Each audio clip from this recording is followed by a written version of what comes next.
Good morning friends, स्वागत आहे तुम्हा सर्वांचं माझ्या मिनी ब्लॉगमध्ये। आज आहे तृतीया। अक्षय तृतीयाच्या तुम्हा व तुमच्या परिवाराला माझ्याकडनं खूप खूप शुभेच्छा। बघा मस्त मी इकडं गॅस पुसून घेतला, हळदी कुंकू लावून घेतलं आणि डाळ आज बनवायची आहे पुरणपोळी। त्यासाठी मी डाळ शिजवण्यासाठी पाणी ठेवलं, एकीकडे चहा ठेवला, मग मस्त चहा झाला की पिऊन घेतला। आणि इकडे बघा आमरस करायचा होता, त्यासाठी मिस्टर आणि मुलं निघाले आंबे आणायला। मग बघा त्यांनी रिक्षा वळवून जात आहेत। त्या दोघांना इतकं बाहेर फिरायला आवडतं ना रिक्षात बसून। बघा कसे बसले आहेत। मुलीला मी बाय करत आहे तर तिचं माझ्याकडे लक्ष पण नाही। मग आंबे वगैरे सामान थोडंफार घेऊन आले आणि माझी मुलगी आतमध्ये येत नव्हती, तिला आणखीन फिरायचं होतं। तिला किती टेन्शन आलं आहे बघा, तिला ओरडले मी, मग तिने आतमध्ये आली आणि मग मी इकडं मस्त असं स्वयंपाक सगळा पुरणपोळीचा सगळं बनवून घेतला, आमरस बनवून घेतलं, देवपूजा केली होती, देवाला नैवेद्य वगैरे दाखवून घेतला। मग बघा आमच्या इकडं किती असं म्हणजे वादळी वाऱ्यासह इतका असा पाऊस पडला ना, गाराचा पाऊस पडला, तुम्ही पाहू शकता।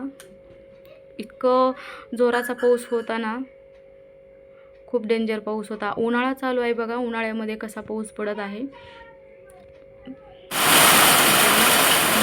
पडत आहे,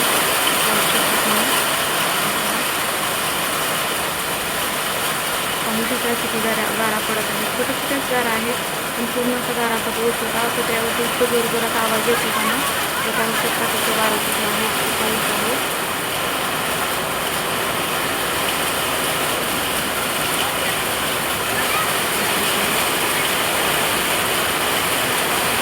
वारं पण होतं आणि पाऊस पण होता सोबत।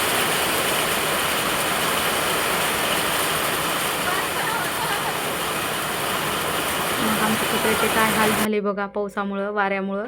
बघा पत्रा सगळा असं निघाला आहे वरचा। आमचं बाहेरची रूम पूर्ण अशी खराब झाली आहे, पत्रे वगैरे निसटले आहेत। आडू आधीच खराब झाले होते, आतमधनं पडले होते। मध्ये एकदा पाऊस झाला होता, दुर्गा 3 महिन्याचे असतानाच आडू ते पडले होते, पाऊस झाला होता त्यावेळेस। आणि कालच्या पावसानं तर पूर्ण पत्रे असं सरकले होते, मग मी ते व्यवस्थित करत आहे।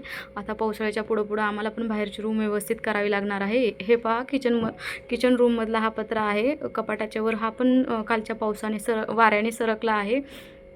इकडे पाहू शकता, हे पण व्यवस्थित दुरुस्त सगळं करून घ्यावं लागणार आहे। बघा आतमधनं बाहेरची रूम कशी आहे आमची, कशी आडू पडलेत, हे आम्ही सगळं करणार आहेत आता व्यवस्थित दुरुस्त, तात्पुरतं करून घेणार आहेत। रूम बांधणार नाहीत पण तात्पुरतं करणार आहे। मग काय बघा इकडं आमची चिमू मस्त असं तिचं पहिला म्हणजे आंब्याचं सीझन चालू झालं ना आता, तिचं पहिलं म्हणजे पहिल्यांदा ती आंबा खात आहे। तिला पण आवडत आहे टेस्ट करून, म्हणजे रडते नाही दिलं तर, मग ती खात आहे आंबा। बघा इकडं पाऊस चालू होता ना, त्याच्यामुळे तिला म्हणलं वारं विजा ते चमकत होते ना, दोन्ही मुलं घाबरत होते आमचे। मग त्यांना असं काहीतरी खाण्यासाठी दिलं, आंबा म्हणजे खाण्यासाठी दिला। मग ते काय त्या आंब्यामध्येच बिझी राहिले, कारण ते खूप घाबरत होते, रडत होते। पत्र्यावर गारांचा आवाज येत होता, विजा कडकडत म्हणजे विजा चमकत होत्या, त्याचा आवाज वेगळाच होता, गडगडाट वेगळाच होता। त्या आवाजानं दोघं पण घाबरले होते। मग त्यांना मी असं नादी लावलं, आंबा दिला त्यांना खायला, म्हणलं खावा, काही होत नाही आपल्या घराला। लहान असलं की असं घाबरतात मुलं। बघा आमची चिमू कसं मस्त असा आंबा खात आहे। व्हिडिओ आवडल्यास व्हिडिओला लाईक करा, कमेंट करा, शेअर करा आणि सबस्क्राईब करा चॅनलला।